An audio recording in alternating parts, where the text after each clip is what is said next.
So now we're on Daf Mem Aleph Amud Beis, and Rabbi Yehuda is going to prove from the pasuk that you cannot eat from Chadash until the end of the day. Well, let's read the pasuk again. The Torah says, as we mentioned earlier, Lechem v'koli v'karmelo sofu ad etzem hayom hazeh. And the question is, how do you interpret the words ad etzem hayom hazeh? Says Rabbi Yehuda, ad itzumo shel yom.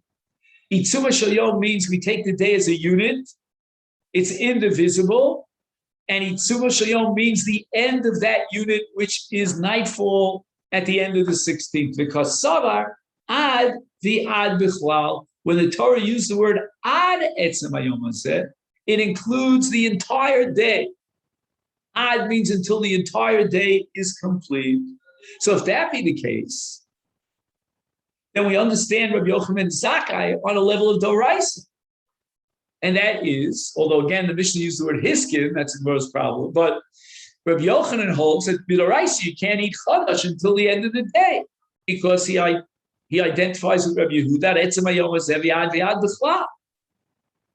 So the Gemara says, "Ubi savar lekavase." Well, who are you fooling? You're identifying Rabbi Yochanan Zakkai with Rabbi Yehuda? But miflik poligale desanya mishachar beis hamikdash hiskin Rabbi Yochanan ben Zakkai sheyehei yom henef kulo asu. It was a takana, implying that on a Doraisa level, you could certainly eat the Chadash earlier in the day, because at etzem hayom hazeh doesn't mean until the end of the day, but at etzem hayom hazeh means till daybreak. And he only made a takana on a chashash rabbanan level that they should wait till the end of the day because of b'meheri b'ana beis hamikdash v'yomru eshtaket. The Sanya mishachar beis hamikdash hiskin Rabbi Yochanan Zakkai sheyom henef kulo asur amalo Rabbi Yehuda v'alo min haTorah hu asur. It was Rabbi Yehuda who disagreed with Rabbi Yochanan ben Zakkai. Until the end of the day. So we see from Rabbi Yehuda's response to Rabbi Yochanan ben Zakkai's takana that Rabbi Yochanan ben Zakkai was talking about a d'Rabbanan, not about a d'Oraisa etzem hayom hazeh until the end of the day. So the Gemara answers, according to Rav Nachman bar Yitzchak, Rabbi Yehuda, Udekatoi, he made a mistake. He heard from Rabbi Yochanan ben Zakkai the word hiskin. Hiskin means he established it. It's a rabbinic institution. So but that was a mistake. In truth, mid'oraisa come. And Rabbi Yochanan ben Zakkai agrees 100% with Rabbi Yehuda that etzem hayom hazeh means until the end of the day, and that's a d'oraisa.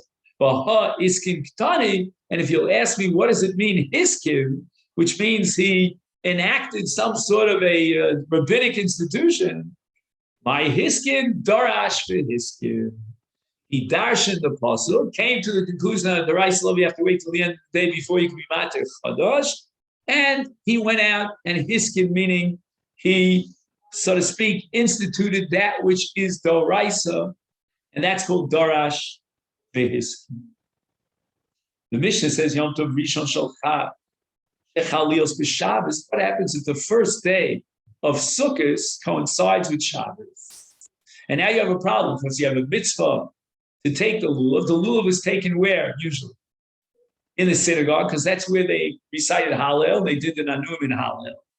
But how's he going to bring his lulav to shul when he carries it out of his house, which is Rishus HaYachid, and the shul is on the other side of the Rishus HaRabba? He's going to violate Hotzah. Therefore, the Mishnah says, the entire nation will bring their lulav lebeis hakneses on Erev Shabbos. Could you imagine a wild scene over here? Everyone's got their lulav. So today you'd have maybe cubbies with your name on it. But it was a little bit difficult and challenging on the morning when it's time for the mitzvah lulav for each person to find his lulav. So he made a siman of some sort. put his name on a name tag with his, attached it to the lulav, so he would know which lulav was his. Now, why is it so critical that he find his own lulav? And the Mepharshim explained that why don't we have a barter exchange? And we'll say the following: an event that you don't find your own lulav, you take mine. Ich bin Michael. I'll take yours, you take mine. And the reason for that is when they Amru Chachamim, and again, it's this very tricky language, Amru Chacham, we're talking about a Doraisi, it's got to be yours. But Amru Chachamim means that, again, Darash V'Yomar, that's how they interpret the Pasuk.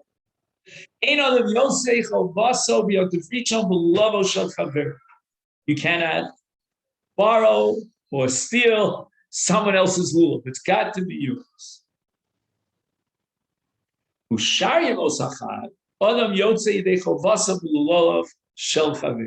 requirement of lachem is only on the first day, where the Torah says ulakachtem lachem. And for that matter, in the Mikdash, where they took the lulav all 7 days, there was no requirement of lachem.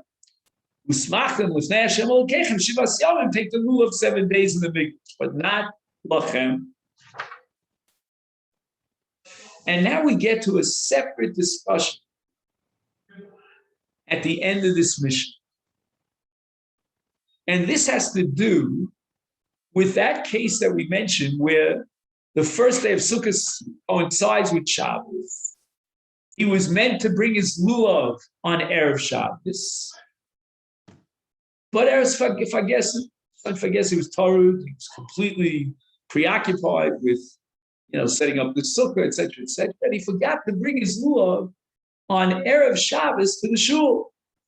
Worse than that, the next morning it's Shabbos, and he forgot that it's Shabbos, and he brought his lulav from Rosh Hashanah into Rosh Hashanah in order to bring it to the shul. Normally, when you violate a malacha d'oraisa, any one of the 39, including Otzah, you have to bring a korban chatas. But Yossi Omer Yontif Arishal Chag Shechalius B'Shabbos Shachar B'Hotzias Alulav Shesarami forgot. But he does not bring a chatas. Why not? What does this mean, Otzio Bershus? He wasn't allowed to carry it, that's for sure not. But Bershus means he was arud with a mitzvah. He was so preoccupied with the mitzvah of lulav, thinking that he's got to get the lulav to shul, that's where he forgot himself and he violated Melechas Shabbos. So the Gemara says, how do we know that the first day of Sukkot requires lachem? It's got to be yours, the Torah Rabbanan.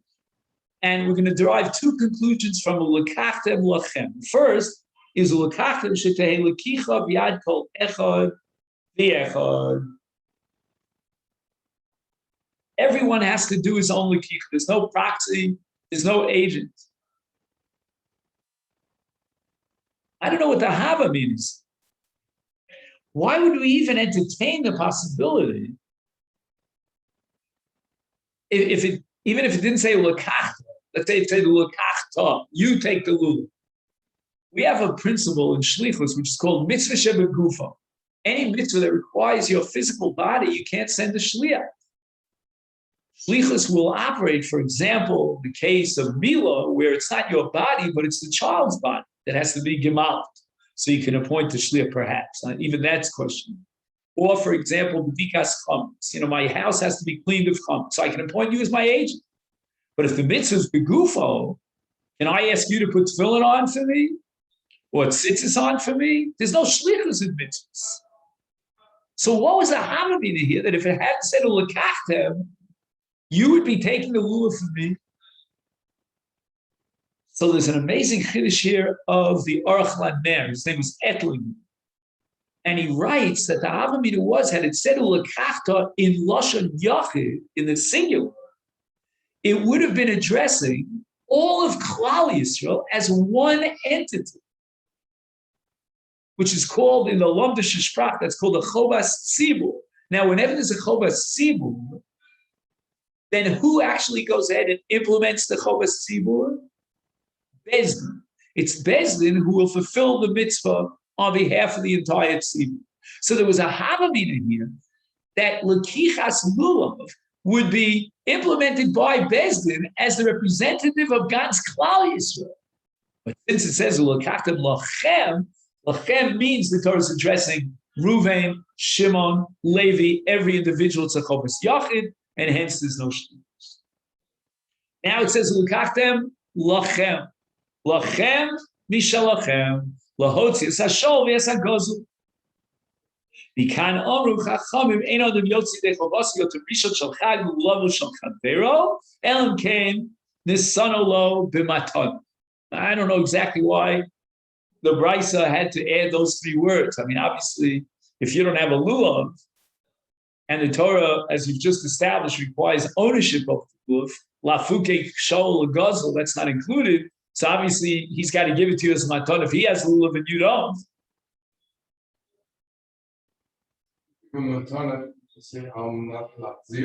Yeah, that's what we're going to get to in a minute. But I'm just pointing out here, I don't know why the Bryce had to tell me, I got a good eighth of you. Have your friend give you a lulav b'matana. Well, what's the chiddush here? Yeah, go ahead. I'm sorry. Right. How come it doesn't go on every individual? Which pasuk again? Like comparing shofar to lulav. Shofar. Yeah, wasn't saying shofar. It says tikkun shofar. It says in the plural, so it's a chovas yachid, meaning everybody has to blow the shofar. It doesn't say that.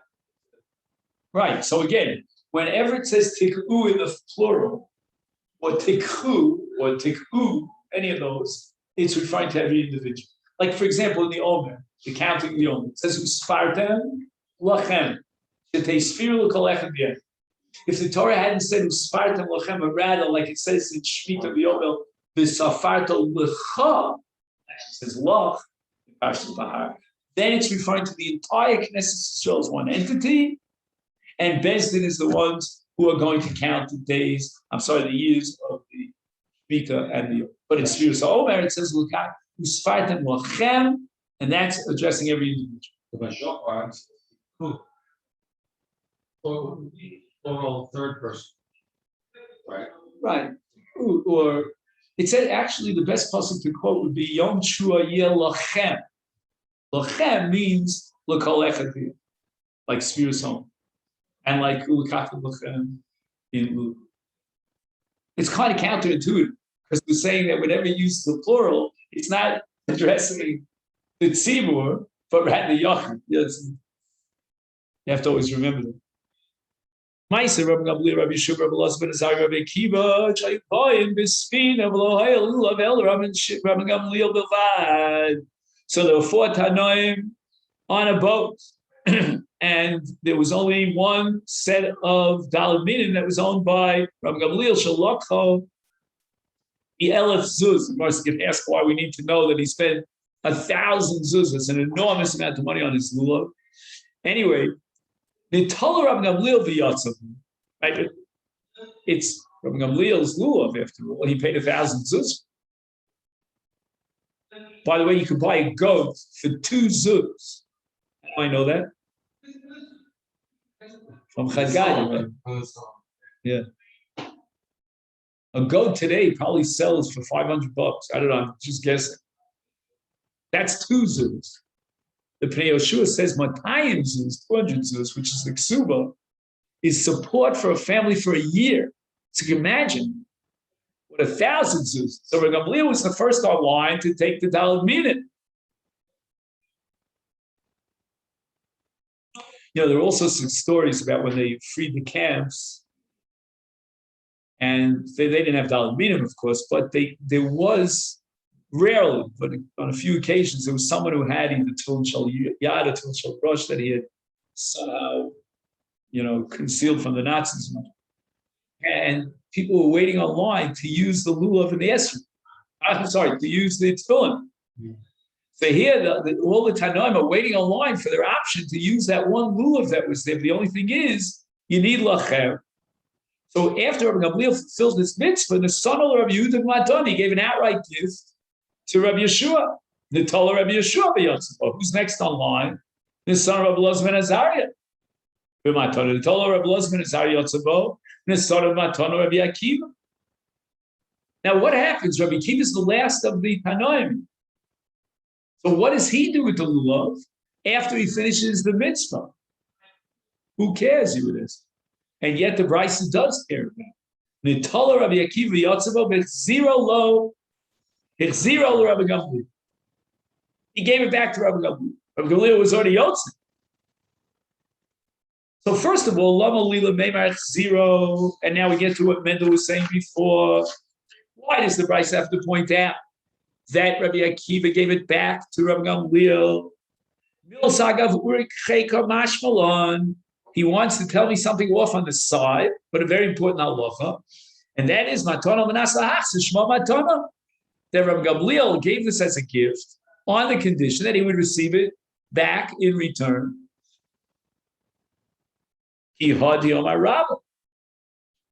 Like the statement of Rabbah,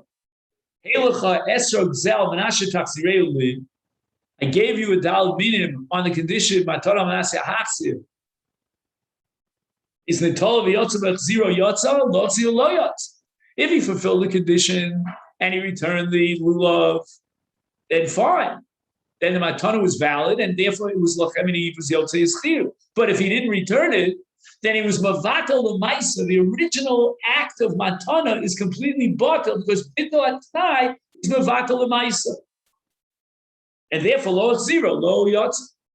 So it's critical that Rabbi Akiva returned the lulav, and the Brisa wants to record that Rabbi Gamliel got his lulav back, because otherwise the entire slew of all those who received this matana is batal and because of the t'nai of almanas lahas. Well, why are we boasting about the fact that Rabbi Gamliel spent 1,000 zuz on a lulav? How important the mitzvah is. It was so cherished that they would spend 1,000 zuz. And I always thought to myself, you remember Shuli Rand, what was called Ushpizin? How much was the lulav worth, the esrog worth? $1,000, I guess. But was it shkolim or dollars? I don't remember. It was dollars. Probably they got that number from this Gemara. I don't know. You call up the Bretzlers, you'll ask them. Now, once the Gemara talks about the beauty of a mitzvah and the significance of a mitzvah, so the Gemara tells us about Meremar, Mar Bar Amemar, and about the Anshe Yushalam. Amalei Mar Bar Amemar of Ashi Abba, my father Amemar, Sluye Kamatzlibe. Rashi Havi Matzlibe, which is again about 2/3 down the page.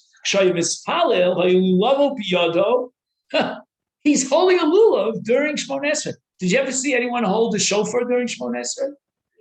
Matzah during Shmon Esrei? I'm talking Myrick.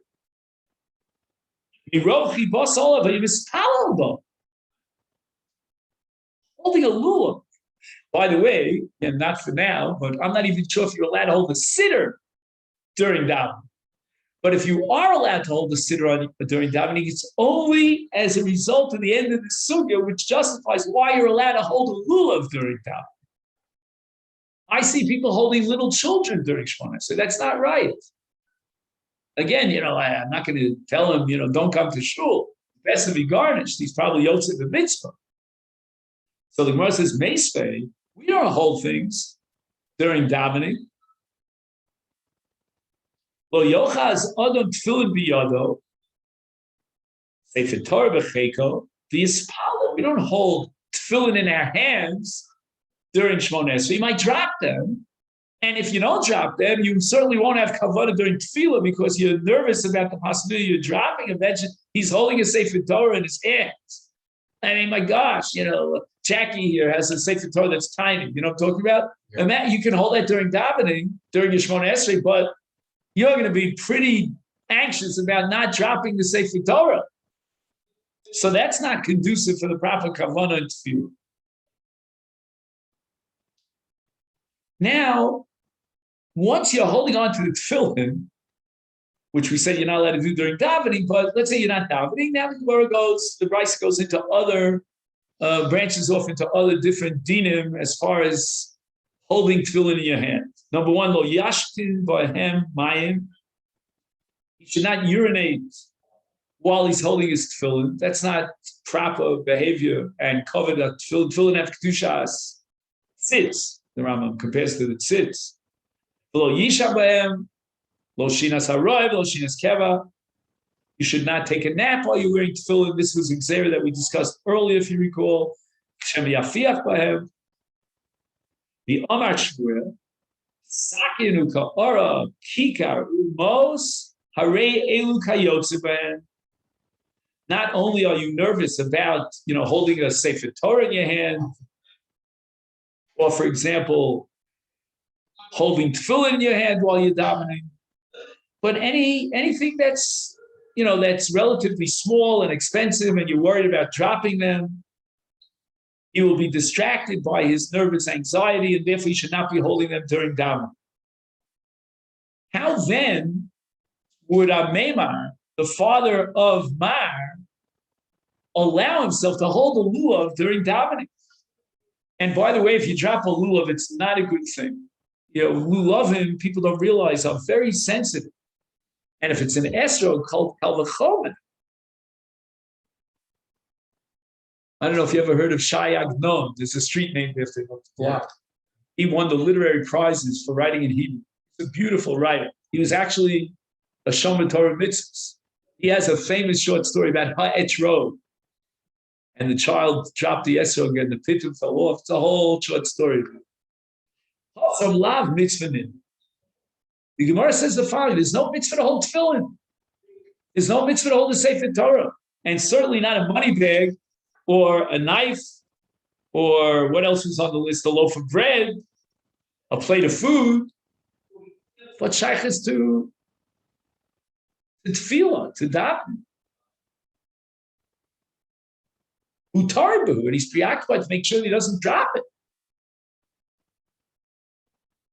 But hacha mitzvah ninu, below tarid, we can integrate his holding the lulav with tefillah.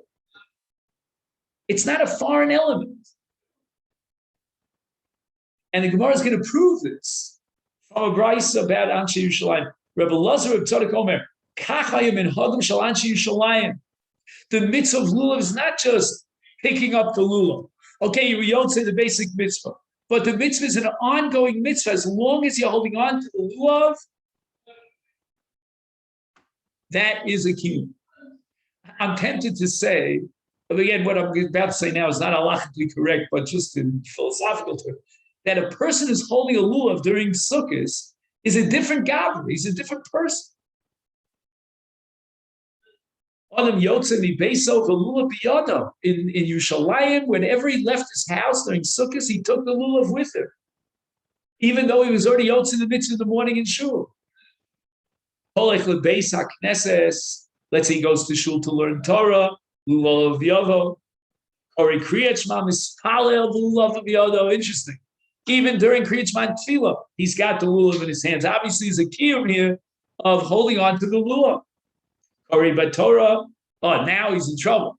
He got called up for an aliyah. No, says kappa. Now Rashi says if he got called up for an aliyah, then he's got to do what's called glila. I don't know. Just 1 second. Sarach, you see this 3 lines up from the bottom. Sarach laniach. You're what step ahead of me. I'm just going back to Kari B'Torah. Oh, okay. You see Kari B'Torah? Yeah. So Rashi says 3 lines before the end of the daf, Sarach laniach halulav lefisha golel sefer Torah poscho. Very interesting. And what was my father? My father? Oh, I know what he means. Golel sefer Torah poscho. Yeah, but usually you open it first. Who's the golel? Is he talking about Lila? What was he talking? No, we're talking about a Korei B'Torah. Korei B'Torah. Golel.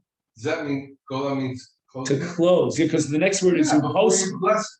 Close it. Bless it. And you open it. My father's minhag was to open it and then make the bracha. Yeah, I'll tell you what the base of my father's minhag is, because if by chance, and it unfortunately is a common error, the Balkari shows you the wrong place, then you may have to repeat your brachas. Do you follow? Let's say there are many gilyonos in a Sefer Torah that look very similar, and he showed you this gilyon, right? So let's say you took your talis and your tzitz and your kikra, and you made the brachas, and then boom, he realizes I meant to read from this gilyon. You have to repeat the brachas. But if you open up the Sefer Torah, then your brachas are chal on everything that's open in front of you. My father was very makbul. I don't know what the goal. Maybe it means after the brachas. The Koreh himself, golden. I don't know why that would be. That's really interesting. I wonder if there's anyone who's mocking on that, but that's what Rashi seems to assume. But then I'm still in trouble because Rashi said, Otzcho Vigol. He switched the order around. In any event, he can't hold the lulav. That ambidextrous he's not, if he's got to open and close the Sefer Torah. Now we get to your case, Bento. The Noses Kappa, we're talking about a Kohen. He can't be holding the lulav and do Nesias Kappa at the same time. He's Menichal Gavi Karka. He puts it on the ground. Again, here you have a discussion about whether he puts it on the ground or he puts it on the table. Anyway, here's the Anshe Shlomo. This is the crux of the issue. And this is the basis for the Sephardic minhag that even during Yontif there is Nicham Avelim. The Ashkenazim don't have it, but it does say Nachim Avelim. And even if you're referring to Chol HaMoed, according to Ashkenazic law, there's no Shiva during Chol HaMoed. So I don't know how he could be Menachem Avelim. So if you're a Sephardi, you have no problem. But if you're an Ashkenazi, you have to interpret this Nicham Avelim as not a halachic Nicham Avelim, but just simply to encourage a person who just suffered a loss. Nichlas Beis HaMedrash, Meshagel Lulav V'yad Bno, V'yad Avdo, V'yad Shlucho. So he's now steiging over a piece of Gemara. He can't hold the lulav, so he sends it with his son or his Eved or a Shliach. Maika Mashmalon. So now we go back to Rabbi Elazar Tzaddik. He tells me this whole story in this brisa about the Anshe Shalayim. Lo diacha kama hayuz reason the mitzvahs. How careful they were about fulfilling the mitzvah. They would never leave the lulav behind them. In Tefillin, you would say the same thing, that they wore Tefillin the whole day.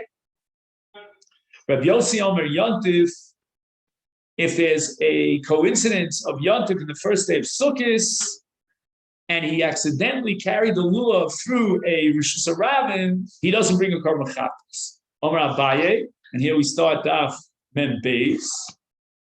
Lo shanu ela shelo yatzav. We're talking about a person who is on his way to Tshuva, not on his way back, or he's not going to a second shul or back to shul after it's already yotzei. Although in the light of Anshe Yerushalayim, that could happen. But Yotze Chayav, from Yossi would agree that if he had already fulfilled his mitzvah of lulav, then he's no longer what's called Tarud B'dvar mitzvah, and therefore he's going to be Chayav Achatos if he inadvertently carried the lulav to the Beis HaKnesses, violating the Easter Hotz. So this is where we'll stop for now. Why don't the Yomis do it then? Why Dafka Yerushalayim people, or no? I'm saying why not today? Why don't we do it today? Oh, I wouldn't be surprised. I'd have to research this, but I would say the opposite. It would surprise me if the old time Yerushalmis don't do this. But I don't know. I next time you see where I hang out in Harnof, there are a lot of Chalmers, so I can easily check it out. Here, I don't know how many Chalmers you'll see. What's the Chalmers? Chalmers Yerushalmi. That's like a Yiddish way of That's what they're called, Chalmers. Chalmer. Yeah, Chalmer.